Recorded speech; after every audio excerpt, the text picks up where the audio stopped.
What's going on, guys? Briar Rabbit here. Today is Armsday. That means it's time to go see the gunsmith, check out what we got for the best rolls on this week's weapons, and also see what's going to be available for next week. So our first weapon is the Thiessen FR4. There are no good rolls on this, unfortunately. None of these rolls really stand out. For a high-impact fusion rifle like this, I'd be hoping for accelerated coils and rangefinder so I could fire quicker, miss less, and kill from further away, but none of these are available. Of the three that are available, I'd recommend either going with the burn modifier that you're possibly missing, or going with just a straight-up number one. This one does come with brace frame. It's nice to get high stability on these high-impact fusion rifles, but really, this one's going to turn into weapon parts for me. So I am going to pick up number one, but it'll probably turn into weapon parts before too long. Next up, we have the Herdaddy, and I really like the number two roll here. This is a low-impact, high rate of fire pulse rifle, and I think the combination of full auto and head seeker is really going to make this thing deadly.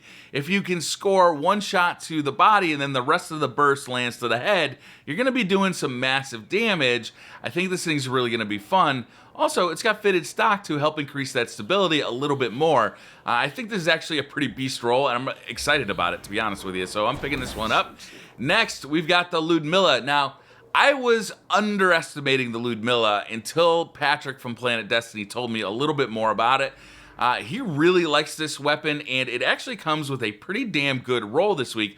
This number two roll, check this out. It's got glass half full. The bottom half of each magazine causes additional damage. I love perks that cause additional damage. We got counterbalance, which is very nice. This weapon has increased stability. We got snapshot. Aiming this weapon is incredibly fast. Again, a very nice perk. We got fitted stock to increase that stability even a little bit more if counterbalance isn't enough for you. And hand-laid stock again with the max stability. So you can really get some high stability out of this thing.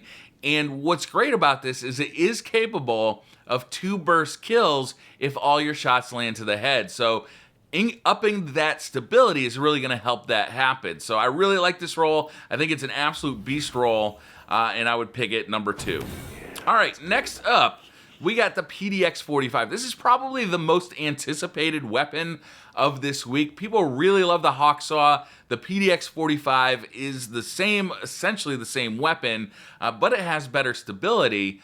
And I really like the number two roll on this one again, for similar reasons that I like the Ludmila. So let's take a look at this one.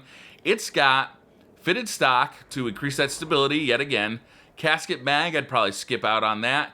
Counterbalance, again with the stability. Snapshot to get you out of those tight situations.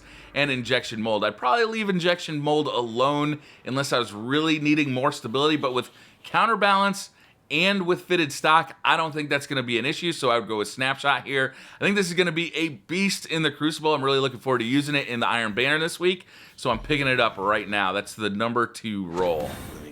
All right, next we've got the Strongbow D. Again, not one of my favorite shotguns in this game. If I was going to buy this, I'd probably look at the burn modifier that I'm missing for shotguns. And next step would be to look at the actual perks. The perks are really unimpressive on these. My favorite, I guess, is number three. It's got linear compensator, which gives you a boost to range and impact. Close indoor personal short period of 25% bonus melee damage after landing a hit. Hot swap and lightweight. Again, I don't really love this shotgun. It's probably going to turn into weapon parts for me, but I think the best roll is probably number three. But it's just not a very good shotgun. All right, so that does it for last week's weapon. I'm actually really excited about three of those weapons. The Herdaddy, the Ludmila, and the PDX-45 all came with pretty strong rolls, so I'm looking forward to getting my hands on those inside the Crucible. Next week, we've got the Hake Zeranea D. This is a low-impact auto rifle, high rate of fire, obviously. And these are really gaining popularity in the Crucible, and I would go ahead and pick this one up. Next, we got the the Komakatak HC4. This one's going to be all about the rolls. The stats on this are pretty ordinary. So if we get lucky and we get some super beast rolls on this next week, it may be good, but probably not going to be that exciting. Now, in a weird twist of fate, we got two Suros rocket launchers, the JLB-42 and the JLB-47. JLB-47 is better because it's got more velocity and a faster reload speed. So I'd probably skip the JL-42 if you're kind of in between the two of them. If you've got enough to get both, then get both and see what comes with better perk rolls. But the 47 is definitely better than the 42.